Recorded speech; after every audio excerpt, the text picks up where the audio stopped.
Ready, set, adventure! Welcome to Hikanuki World Tour. Join us for Embarkation Day on the NCL Spirit in Taiwan. We'll tour our balcony cabin.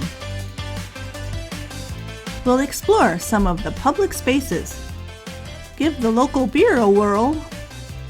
Enjoy dinner in the main dining room. And enjoy a beautiful sail away from the Port of Keelung. So let's get started.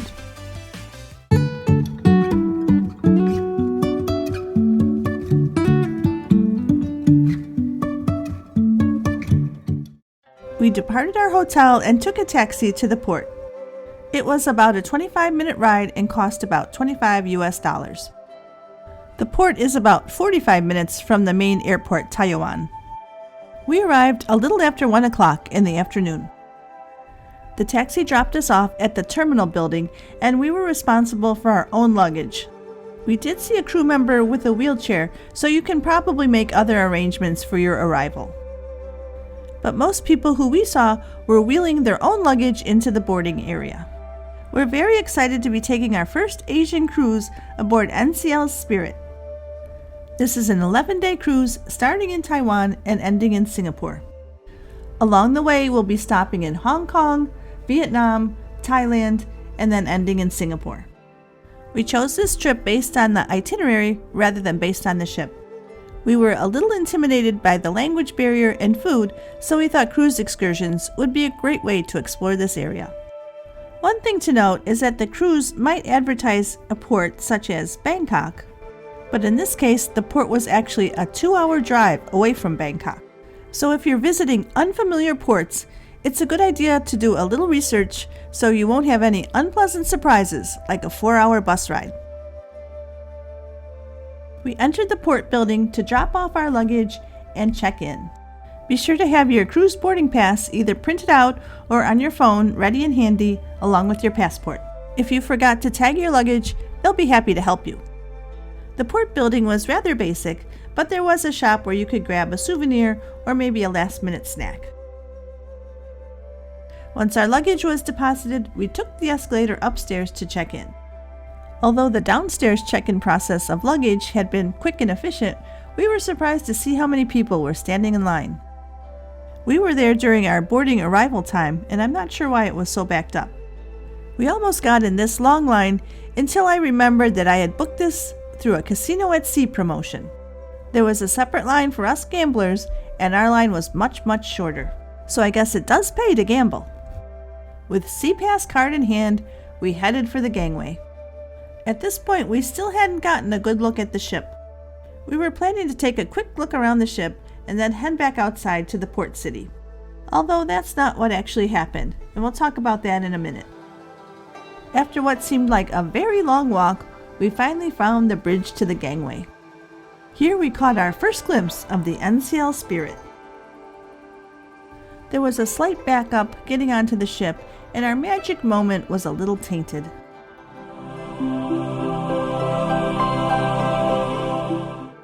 We headed inside to Deck 7 and the atrium, the major social hub gathering place of the ship.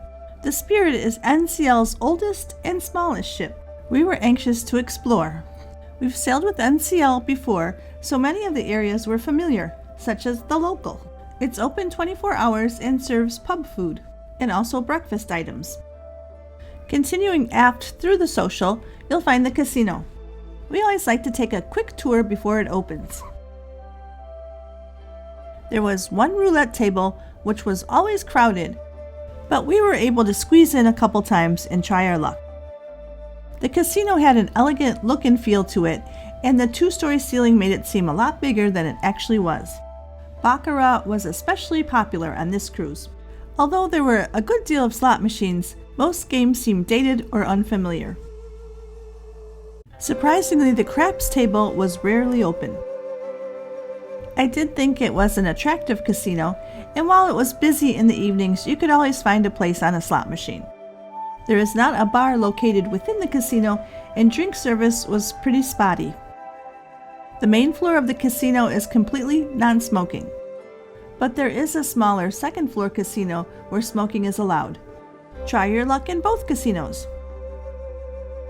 Continuing aft on Deck 7 is the Social Club. Looks like the perfect place for a comedian, although on our cruise there never was one. It did host nightly karaoke, which was surprisingly not popular, and also other games and late night dancing took place here. Next we headed up to Deck 12 to take a look at the main pool. It's chilly in Taiwan right now in February, but the hot tubs looked inviting. There were 4 hot tubs around the main pool. This was probably the deepest pool I've ever seen on a cruise ship, with depths around 6 and 7 feet. Today there was poolside music from the DJ. Up on Deck 13 there were plenty of chairs available. One thing to keep in mind on embarkation day is that you won't have your luggage immediately, so if you wanted to go swimming or to a hot tub, make sure to pack your swimwear in your carry-on. You'll find the beer garden on Deck 13. Much of the area is covered, so you can even be out here on a hot day. This is also where you'll find the outdoor smoking area. You'll get good views from Decks 12 and 13. Here we are at the Port of Keelung.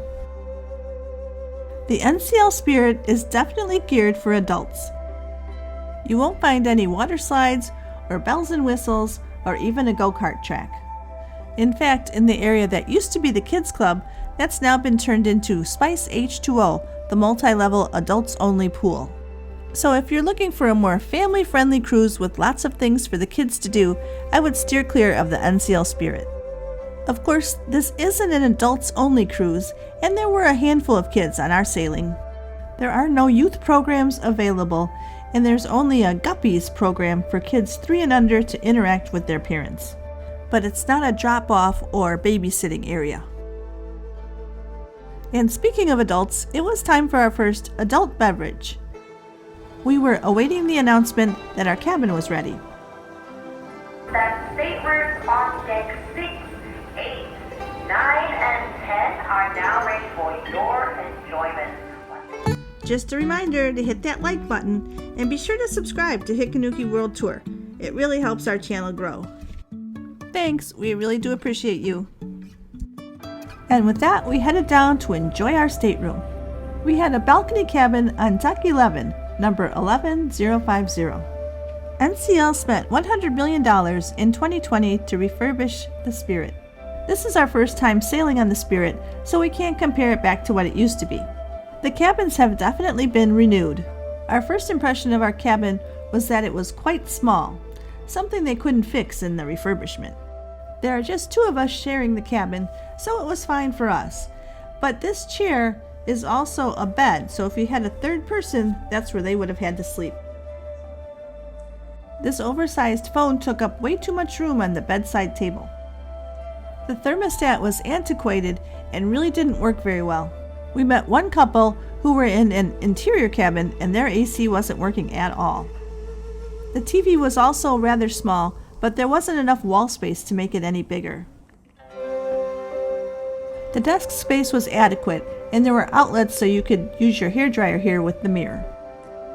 The bed was rather comfortable. The biggest complaint is that we were under the weight room and the free weights were being dropped at all hours of the day, making an afternoon nap nearly impossible. I would definitely suggest avoiding this room if possible. I did find that there was adequate storage space for 2 people, and you can always put your suitcases underneath the bed. There was plenty of hanging space in the closet and additional drawers as well. I moved the hairdryer over to the desk to free up this space. There were also large, fairly deep shelves that were handy. There was a fridge, but you did have to pay extra for canned soda. And on to the bathroom. It was small but with a logical layout. Newer ships definitely do a better job of providing more space in the bathroom for storage. The toilet was tucked away but not in its own room. We also heard some stories of smelly bathrooms. The shower had good water pressure and a glass door. I also would have appreciated more storage space within the shower. They provided body wash and shampoo conditioner, but I always like to bring my own. Overall, the bathroom was fine, just a little on the small side. We had a balcony stateroom, and to continue the theme, the balcony was small. It was impossible to have a configuration other than this one, making it difficult to look directly out at the ocean and the stars at night. But it is always nice to have a balcony. After touring our stateroom, we went to the open house at Mandala Spa and Salon. This looked like an area that had really benefited from the refurbishment. Everything looked clean and fresh, and the staff were very friendly. You'll find a full-service salon with services for men and women, all while taking in spectacular views. Massage services are available. Book your facial, and we do have a supercharger for men, whereby we can give you all the good benefits. There's aromatherapy massage, as well as a space for couples massages. Choose from different aromatherapies. You can also get a hot stone massage. Tea and water are available, but no other refreshments. With the refurbishment, the thermal suite was added. Lay back on a hot stone lounger and enjoy the views. I have seen complaints that this area is not as nice as in other NCL ships. We didn't experience the spa or saunas, so I can't really comment specifically, other than to say that everything did look new. There were no pools or whirlpools in the thermal suite, which some complained about. There is, however, a co-ed steam room and co-ed sauna. Because we were on a port-heavy itinerary, we never had enough time to enjoy any of these features. We did find the time to get in a few workouts in the fitness center. There was also a separate room for Pilates and aerobics classes. There was a good selection of machines and, of course, beautiful scenery out the windows. The fitness center was always a little bit busy, especially on sea days.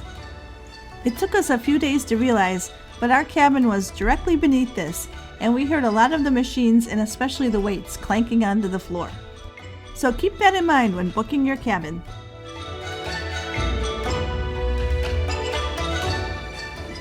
One place not to be missed on Deck 12 is the Spinnaker Lounge. The floor-to-ceiling windows and comfortable seating made this a great place to spend some time. Here they had games and dance lessons by day and live music and dancing at night. Another great place to spend a lot of time is Spice H2O, the adults-only pool area. You'll find the pool and 2 hot tubs and plenty of comfortable lounge chairs. Spice H2O is adjacent to the Garden Cafe. You'll find plenty of shaded tables to enjoy your meal at. We never had trouble finding seats out here, either for dining or for lounging. Unique to us on this cruise was the collection of our passports. All passengers had to relinquish their passports and go through face-to-face Taiwan immigration. This is why once we boarded the ship, we didn't get back off to explore the port. Although we could have exited the ship, we weren't familiar with the process and were afraid that something might happen. The Spirit's capacity is about 2,000 passengers. Since many of our ports of call required stamping the passport, they said it was easier to collect them all at once rather than have everybody stand in line each day.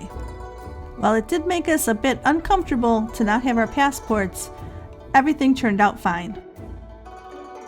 After that procedure, which was relatively painless, we decided to stop by the buffet and see what was cooking.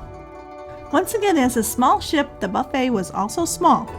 If you're a mega ship cruiser, you'll probably find this buffet a little underwhelming. I think they did a decent job of changing up the selections every day. We're here later in the afternoon, so things are pretty picked over, especially on Embarkation Day. There were theme nights at dinner, such as barbecue and Asian. We enjoyed the main dining rooms and specialty restaurants and saved the buffet for breakfast. We've been on other NCL smaller ships like the Joy and the Pearl, and I think these buffets were comparable. Of course, the best thing about any buffet is the variety that they offer and having something for everyone. And as I mentioned earlier, there was plenty of outdoor seating available as well as indoor seating, making finding a seat relatively easy. Walkways were wide, which was nice and kept the crowds moving. There was a bar conveniently located outside of the buffet, and here you could find our favorite bartender, Benji. The seating overlooked the pool area, and you could go into the garden cafe in your swimsuit and cover up. At the Great Outdoors Bar, there was a good selection of beer as well as a full bar. We took advantage of NCL's More at Sea program and had the drink package. There were daily cocktails, but you could get any of the cocktails on any day. Don't miss this frozen delight, the Mango Meltdown. The pool area is quiet today, but it's a very popular place on sunny, warm sea days. It was also a relaxing place to be after a long day at port. It was also a great place to watch the sailaways. That's one minor complaint I had about this ship. There wasn't a relaxing place to sit and watch the sail away. There were some loungers facing the sea and 2 hot tubs, but space was limited. The atrium on Deck 7 was abuzz with activity. You could always find pertinent information on the giant screen. Here's Cruise Director Victor welcoming us to the NCL Spirit. And here's the elevator bank that you can see from the atrium.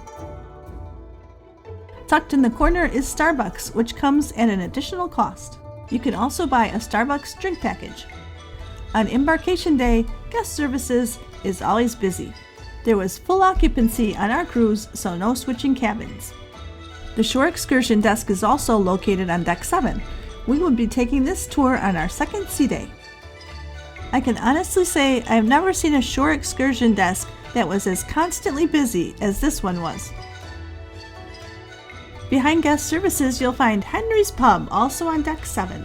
This is a fun pub atmosphere at night with live music and also serves as overflow seating for the local during the day. We took the elevator up to Deck 13 to see what was going on outside. The jogging track is upstairs on Deck 13. Not all ships have a Deck 13, but because this ship started out as an Asian ship, the number 13 is not unlucky in Asian culture. You can practice your swing up in the golf driving net. You can also shoot some hoops or kick the soccer ball around. These areas were never very crowded on our trip. One thing we noticed about this ship was that there was not a whole lot of passenger participation in the different events. Some activities were even canceled due to lack of participation. Here's some hot tub participants, lucky to have the whole thing to themselves. And now the sun is beginning to set. Our all aboard time was 7:30, so sail away should be at 8. It was about 5:45, so we still have some time before dinner and the show tonight. The streets on the port seem to be very busy with people getting home from work. There is a night market here that we had planned to visit, but with the immigration procedure, we decided to stay on the ship. We headed down to Deck 8 to check out Magnum's Champagne and Wine Bar. This had been one of our favorite spots on the NCL Pearl, and we also enjoyed it on the Spirit. We took a walk through the art gallery, where the photo gallery is also located, on our way to the elevators to go get ready for dinner. You always have to try to guess the weight of the Brito cat statue to win a prize. Apparently, I guessed wrong. Lots of colorful artwork to bid on at the auction. We found elevators to be mostly efficient and not that crowded. We chose the main dining room Taste, located on Deck 5 for dinner tonight. Taste is the more casual of the 2 main dining rooms. Dining room is large and no reservation is required. We were always able to get a table at the main dining rooms with very little wait. The main menu changes nightly. There are classic entrees on the menu each night, and then you can also order with an upcharge from Cagney's. We mostly ate at the main dining rooms, although we had 3 specialty dinners on this cruise. We started dinner with a glass of red wine and a martini. Our drink package covered both for no additional charge. Every meal started with either bread or rolls. Here's the rating scale we'll be using to rate our dinner. For starters, we had the shrimp cake appetizer.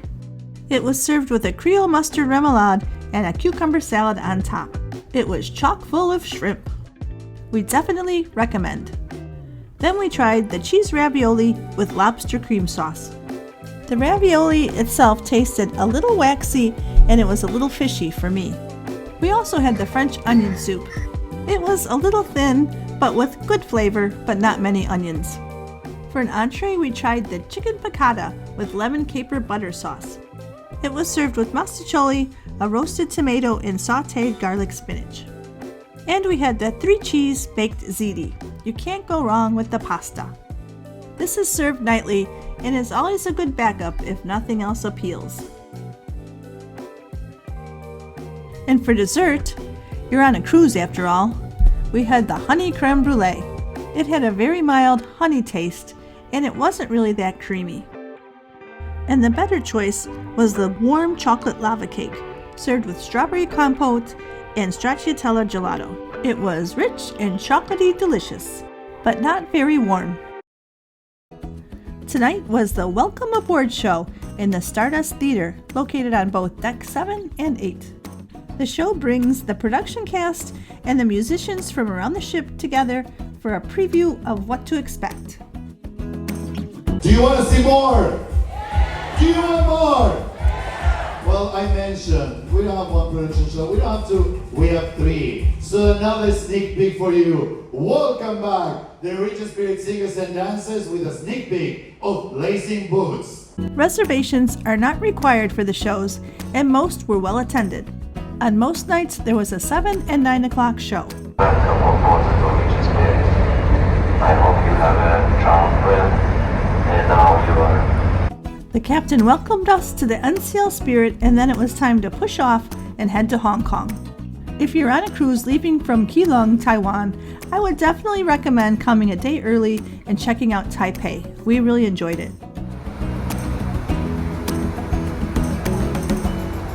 And now we're ready to head out on our 11-day adventure. We're ready to leave the chilly weather behind and go exploring. Tomorrow is an at-sea day, so we'll be spending the day seeing the rest of the ship. But for now, let's say goodbye to Taiwan.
On every embarkation video, we always like to feature the best t-shirts of the cruise, whether they be worn by a family, a group, or just plain funny.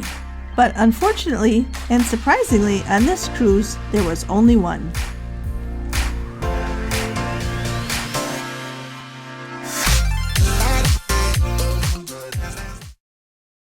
Thanks for joining us at Hikanuki World Tour on Embarkation Day on the NCL Spirit. Our travel wisdom for today comes from an unknown source. The world is too big to see in one lifetime, but a cruise is a good place to start. Make sure to subscribe to our channel and follow us on Instagram and hit that notification bell so you'll be alerted when new videos are dropped.